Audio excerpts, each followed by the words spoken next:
Hello and welcome. Namaste from New Delhi. You're watching DD India. I'm Gautam Roy. This is Express News, the show where we get you the day's top 100 developments from the country and the world. Under 30 minutes. Let's get going. India has taken a note of the signing of a strategic mutual defense pact between Saudi Arabia and Pakistan, saying that the government was aware of this development and will study the implications of this development for national security. India's permanent representative to the United Nations, Ambassador Harish Parvatareni, reaffirmed India's commitment to promoting peace, stability and development in Afghanistan. India and the US marked the start of a new era in their space partnership at the event titled India-USA Space Collaboration, the Frontiers of a Futuristic Partnership, hosted by the Embassy of India in Washington, D.C. Ministry of External Affairs Secretary E.S.P. Kumaran addressed the joint inauguration of EAS Knowledge Exchange Workshop on Energy Efficiency Policies and Programs Mission Life. He highlighted that the 21st century will be an Asian century and our universities will light the way. Prime Minister Narendra Modi has spoken with Nepal's interim PM Sushila Karki, offering condolences over recent tragedies and reaffirmed India's support for peace and stability. He also extended warm wishes to Nepal and its people ahead of their National Day. India's Finance Minister Nirmala Sitharaman attended the Indian Foundation for Quality Management event on Thursday. Speaking at the event, the FM emphasized the need to equip the youth with the right skills to benefit from India's demographic dividend, highlighting government's efforts and establishing AI training hubs. On the sidelines of the IFQM Symposium 2025 in New Delhi, Tata Steel's Managing Director T.V. Narendran said GST reforms may not directly affect steel, but boosting consumption will. Union Minister Ashwini Vaishnav attended Public Affairs Forum of India in New Delhi on Thursday along with other Union Ministers Hardeep Singh Puri and Bhupendra Yadav. The event focused on policy discussions and economic reforms affecting households, farming and the middle class. Minister Ashwini Vaishnav hailed that GST 2.0 will make household, farming and middle class essentials cheaper, boosting demand in the market. The 13th meeting of the UAE-India High-Level Joint Task Force on Investments, co-chaired by India's Commerce Minister Piyush Goyal and Sheikh Hamad bin Zayed Al Nahyan, Managing Director of ADIA, is scheduled to take place in Abu Dhabi.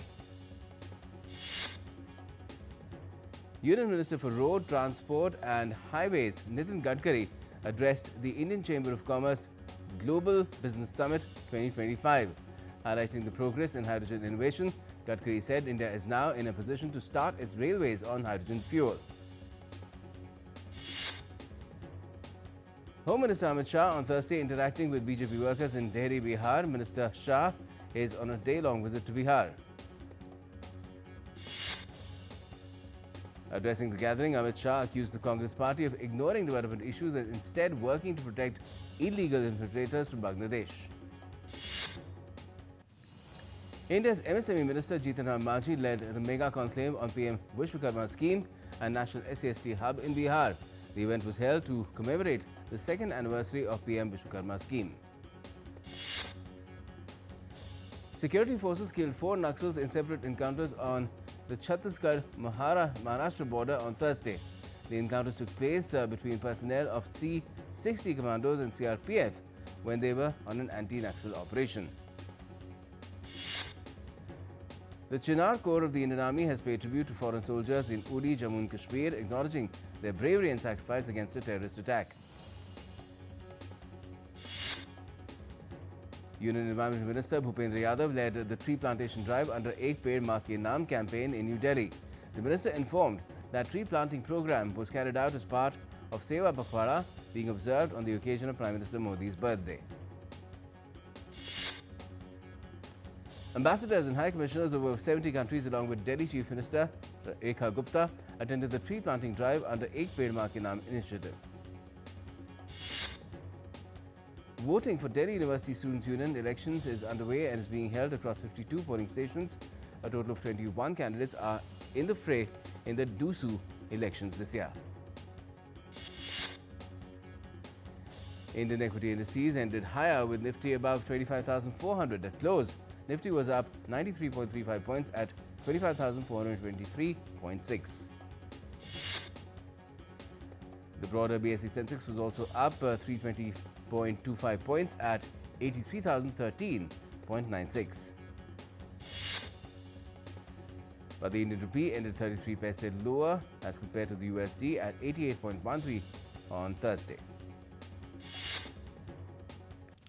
Gold futures maturing on the 3rd of October was priced at 109,768 rupees per 10 grams on the multi-commodity exchange. Silver futures for the 5th of December maturity stood at 127,402 Indian rupees per kg on the MCX. With an aim to expand BSNL's mobile connectivity reach across India, Department of Posts and Bharat Sanchar Nigam Limited have signed a strategic MOU for SIM sales and mobile recharge services. Brent crude oil fell to 67.60 USD per barrel on Thursday, down 0.51% from the previous day. The US Federal Reserve, goaded by the risk of rising unemployment, reduced interest rates on Wednesday. For the first time since December, the US Central Bank lowered its benchmark interest rate by a quarter of a percentage point to 4% to 4.25% range. New Zealand's economy shrank more than expected in the second quarter as data showed gross domestic product falling 0.9% in the second quarter from the prior quarter. Brazil's central bank held its benchmark interest rate steady at 15% on Wednesday as inflation remains high amid global uncertainty over US economic policy. Ukraine will get missiles for Patriot air defense systems and HIMARS rocket launchers in the first batch of weapons sent under a new funding program agreed upon by the US and Ukraine's European allies. Ukraine has secured over $2 billion in financing from US-produced weapons through the NATO-led prioritized Ukraine requirements list.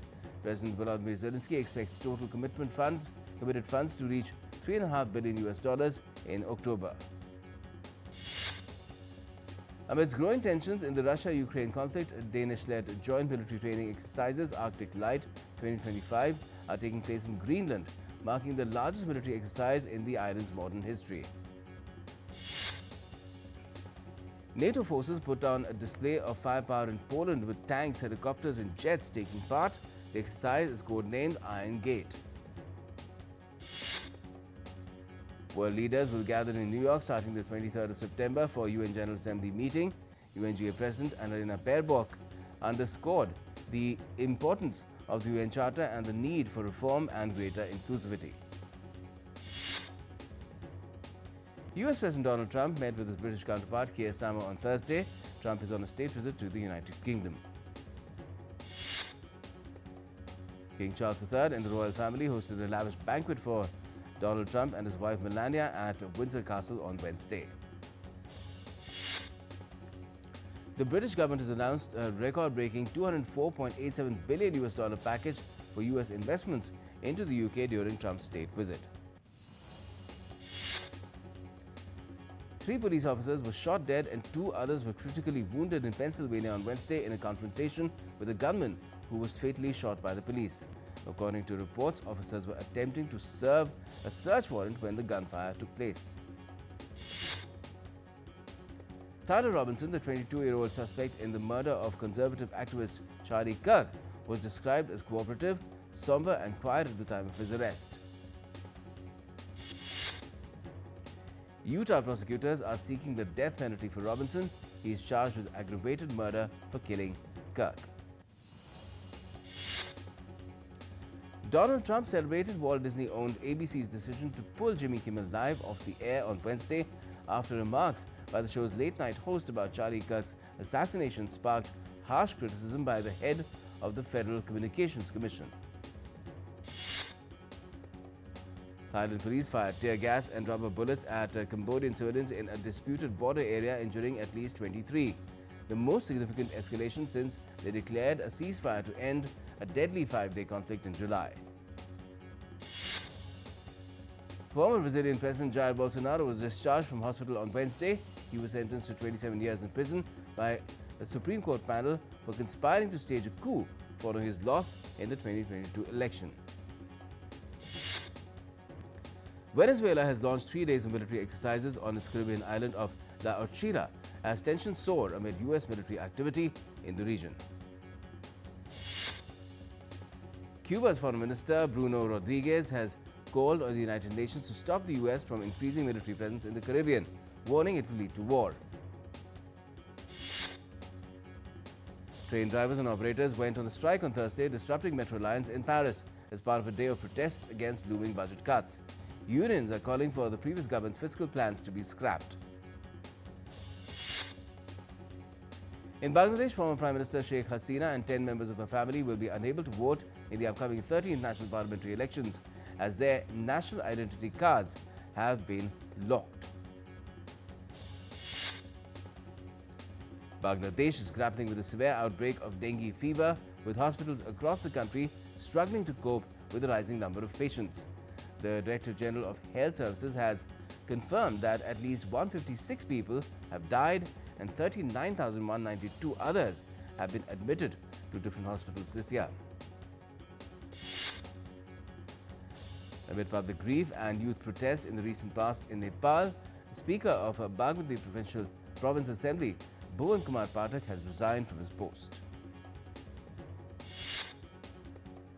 Taking a quick break now in Express News, but we'll be back very soon. Stay tuned.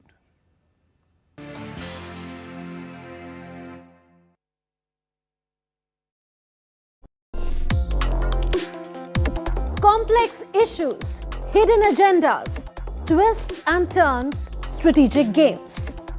We think all dots are linked. We just need to connect them. Join me every week as I connect the dots to unravel hidden designs in statecraft, mysteries, and decode issues that matter to you. Watch Connecting the Dots with me at these times on DD India.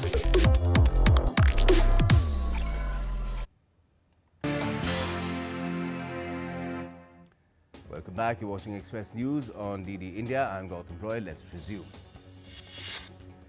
Now, the Indian Met Department has forecast continued heavy to very heavy rainfall across several states for the next 2 to 3 days. India's National Disaster Response Force teams continue rescue operations in Assam's Golaghat city.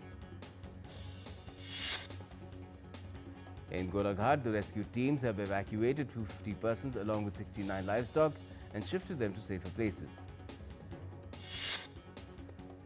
Himachal Pradesh Chief Minister Sukhvinder Singh Sukhu held a high-level meeting to assess damage from recent torrential rains across the state.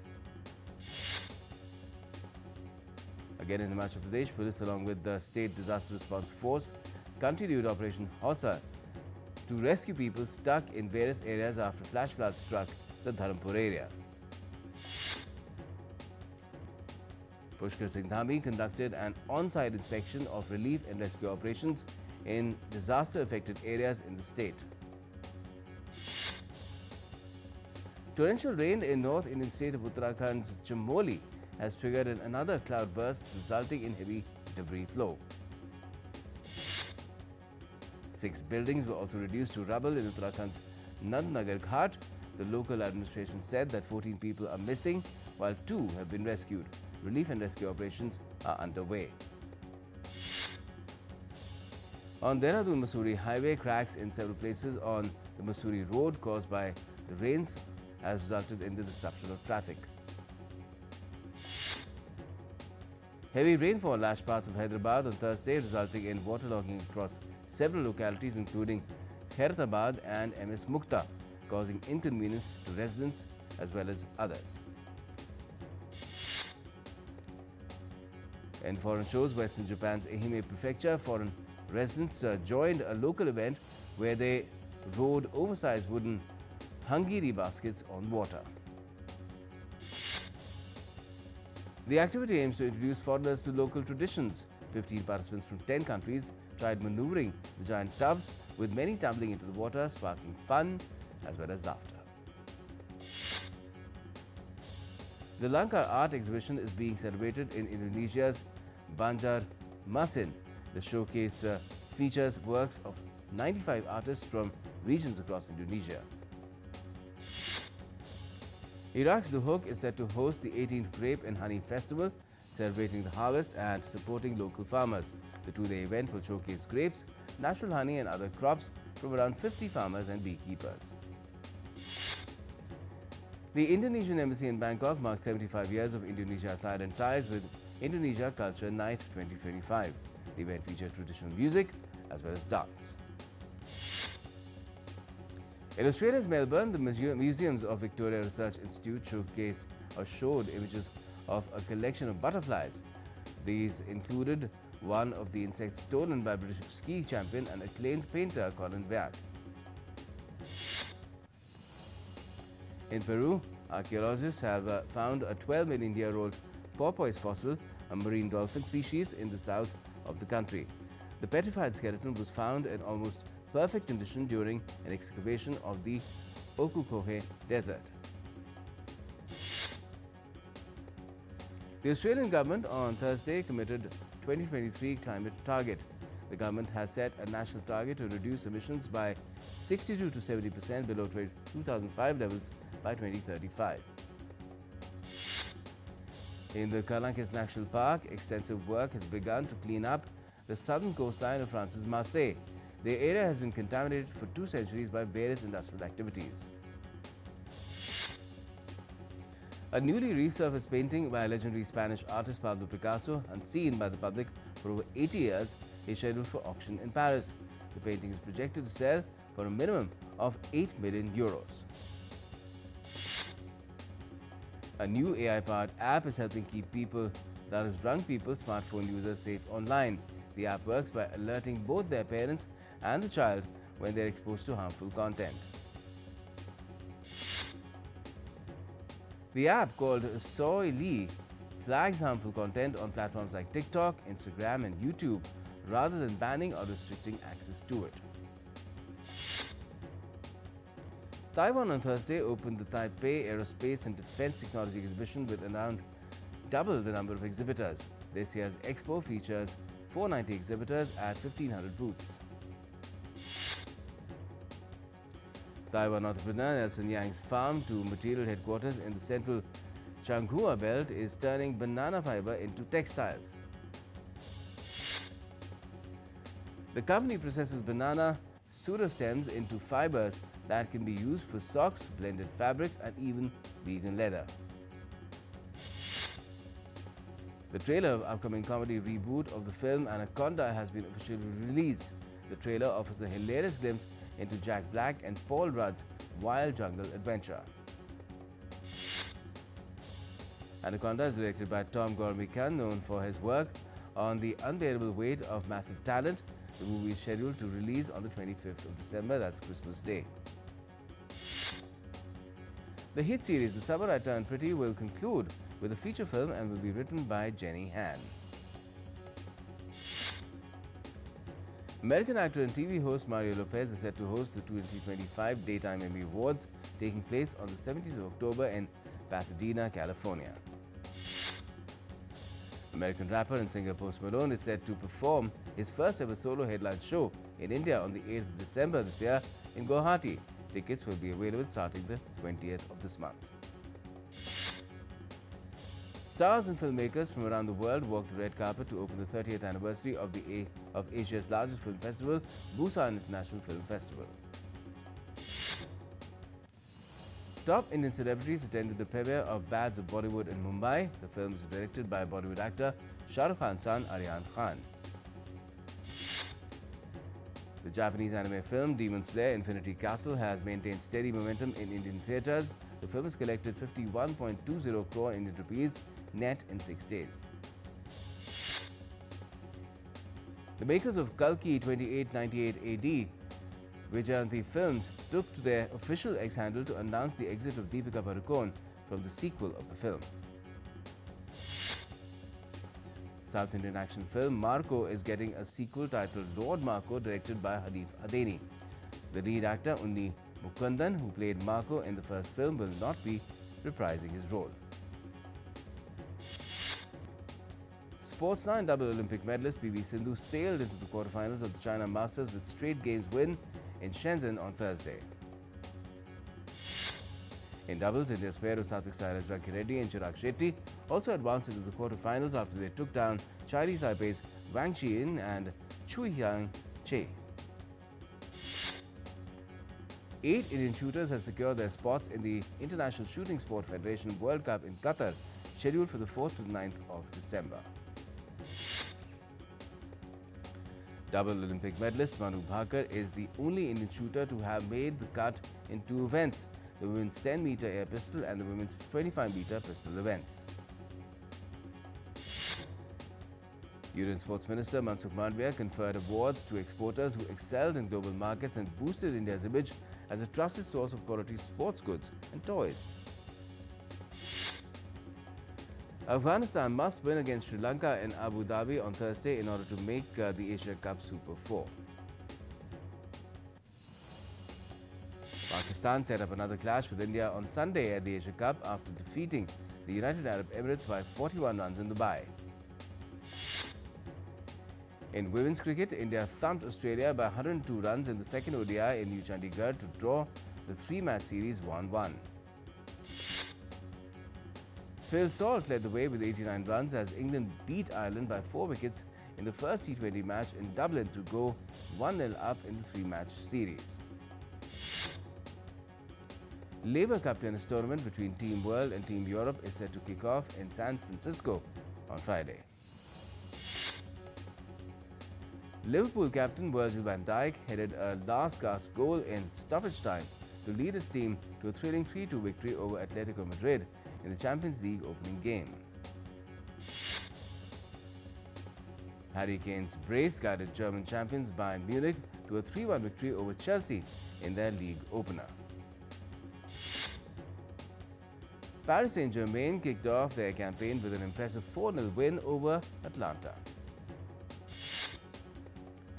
Jose Mourinho has confirmed that Benfica has contacted him for a coaching job and he'd be open to returning to the Lisbon Cup. And Lionel Messi is likely to extend his contract with Inter Miami beyond next year's World Cup. Well, that's all we have at the moment in Express News, but all the latest will continue right here on DD India. Stay with us.